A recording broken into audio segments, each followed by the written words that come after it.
இப்போ பார்த்தீங்கன்னா லைவ்ல வியானா வந்து பார்வதி கிட்ட ஒரு குக்கரை வாஷ் பண்ணி கொடுக்க சொல்கிறாங்க.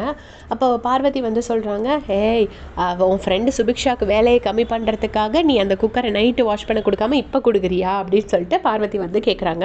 உடனே வியானா சொல்கிறாங்க, அதெல்லாம் இல்லை, நான் நிறைய வேறு கவுண்டர் டாப் துடைக்கிற வேலையெல்லாம் பார்த்தேன். ஸோ இந்த பாத்திரத்தில் கொஞ்சோண்டு கஞ்சி இருந்தது, அதை எடுத்து என்னால் ஒரு சின்ன கிண்ணத்தில் மாற்றி வைக்க முடியலன்னு வியானா சொல்கிறாங்க. திரும்பவும் பாரு சொல்கிறாங்க, அதை நீ முதலே மாற்றி வச்சு ஊற போட்டிருந்தேன்னா கழுவுறதுக்கு ஈஸியாக இருக்கும். அக்கா கிக்காலாம் உன் ஃப்ரெண்டுக்கு ஏதாவது வேலையை குறைக்கணும்னு பார்த்து அப்புறம் அக்கா கொக்காவாக மாறிடுவேன் கொக்காவா அப்படின்னு சொல்லிட்டு பார்வதி சொல்கிறாங்க. அதுக்கு வியானா எதுவுமே ப்ராப்ளம் பண்ணலை. இதே வேறு யாரும் சொல்லியிருந்தாங்கன்னா வியானா பயங்கரமாக சண்டை போட்டிருப்பாங்க. ஆனால் வந்து இது அப்படியே ஈஸியாக எடுத்துக்கிட்டாங்க.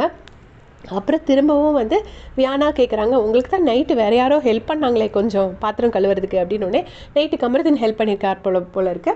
சொன்னே ஆமாம், அது ஒரு சின்ன பேட்சப் ஆகிடுச்சு அப்படின்னு சொல்லிட்டு பார்வதி சொல்கிறாங்க. ஆக்சுவலாக எல்லோரும் என்ன சொல்கிறாங்க அப்படின்னா, பிக் பாஸ் வந்து கமருதனையும் பார்வதியும் கன்ஃபெஷன் ரூம் கூப்பிட்டு 2 பேரையும் கொஞ்சம் ஜெல்லாக சொல்லியிருக்காங்க போல இருக்குது. இல்லைன்னா ஜெயிலில் என்ன நடந்துச்சுன்னு எல்லோரும் வெளியே கேட்பாங்க அப்படிங்கிற மாதிரி ஒரு பிரச்சனை ஆயிரும்னு சொல்லியிருக்காங்கன்னு சொல்கிறாங்க. இது எந்த அளவுக்கு உண்மை நமக்கு தெரியாது. ஸோ பார்வதி வந்து சொல்கிறாங்க, அது வந்து இல்லை, ஒரு சின்ன பேட்சப் ஆகிடுச்சு எங்கள் 2 பேத்துக்கும் அப்படின்னு சொல்கிறாங்க. திருப்பவும் வந்துட்டு, சுபிக்ஷா அவனுக்கு நல்லா கிச்சன் ஒர்க் பண்ணுறாள்ல, நான் தான் பாத்திரத்தை கஷ்டப்பட்டு கழுவுறேன் அப்படின்னு சொல்லிட்டு பார்வதி சொல்லிட்டு நெக்ஸ்ட் வீக் நான் குக்கிங்க்கு வருவேன், நீ பாத்திரம் கழுவவா, அப்போ நான் போடுறேன் உனக்கு தெரியும் அப்படின்னு சொல்லிட்டு எல்லாமே வந்து ஃபன்னாக தான் பேசுகிறாங்க, ரொம்ப கோவமாக அப்படி பேசலை.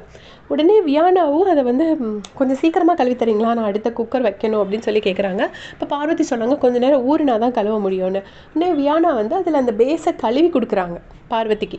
இது எதுக்கு பண்ணணும் அப்படிங்கிறதே எனக்கு தெரியலை. ஏன்னா வியானாவுக்கு செப்பரேட்டாக ஒரு கை ஒன்றும் இல்லை. பார்வதி எப்படி கழுவ போகிறாங்களோ அப்படி தான் வியானாவும் கழுவ போகிறாங்க. 2 பேர்கிட்டையுமே ஸ்டீல் நார் கிடையாது.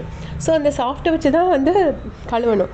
ஸோ 2 பேருக்கும் ஒரே, அது எதுக்கு வியானா பண்ணி கொடுக்குறாங்க அப்படிங்கிறதே நமக்கு தெரிய மாட்டேங்குது. வியானா வந்து கொஞ்சம் இந்த பார்வதி திவாகர் பார்த்து பயந்து அவங்களுக்கு இது பண்ணுறதையே வந்து கொஞ்சம் விட்டு வெளியே வரணும், கொஞ்சம் தைரியமாக. இப்போ அந்த எஃப்ஜே சபரி கனி கேங்கை எதுக்குற மாதிரி இவங்களையும் கொஞ்சம் எதுக்கலாம், வியானா இன்னும் கொஞ்சம் போல்டாக விளையாடலாம் அப்படின்னு நான் நினைக்கிறேன். அதுக்கப்புறமா பார்வதி சொல்கிறாங்க, நீங்கள் வந்து ஸ்டீல் நார் இல்லாதனால நீங்கள் எல்லோரும் கொஞ்சம் அடி பிடிக்காத மாதிரி சமைங்க அப்படின்னு சொல்கிறாங்க. அதுக்கும் வியானா என்ன ஆன்சர் பண்ணுறாங்கன்னா, நான் வந்து அடி பிடிக்காத மாதிரி தான் சமைச்சேன், அடுத்து பிக் பாஸ் கூப்பிட்டனால கொஞ்சம் அடி பிடிச்சிருச்சு அப்படின்னு சொல்கிறாங்க. ஸோ சமைக்கும்போது அடி பிடிக்கிறதெல்லாம் நம்மளால் அவாய்ட் பண்ணவே முடியாது. ஒரு சில நேரம் அது ஆக தான் செய்யும். யாரும் வேணும்னு அடி பிடிக்க வைக்க மாட்டாங்க. ஏன்னா அடி பிடிச்சா நம்மளோட ஃபுட்டு சேர்ந்து தான் ஸ்பாயில் ஆகுது. ஸோ யாரும் வேணும்னு பண்ண மாட்டாங்க, அது நடக்கிறது தான். அதுக்கு பார்வதி ஒரு நிறைய கண்டிஷன் போடுறாங்க. பட் எல்லாத்துக்குமே வியானா வந்து ஓகேன்னு சொல்கிறாங்க. ஸோ இதை விட்டுட்டு அவங்களும் கொஞ்சம் போல்டாக பேசினா நல்லாயிருக்கும்னு நான் நினைக்கிறேன். உங்களுடைய கமெண்ட் சொல்லுங்கள்.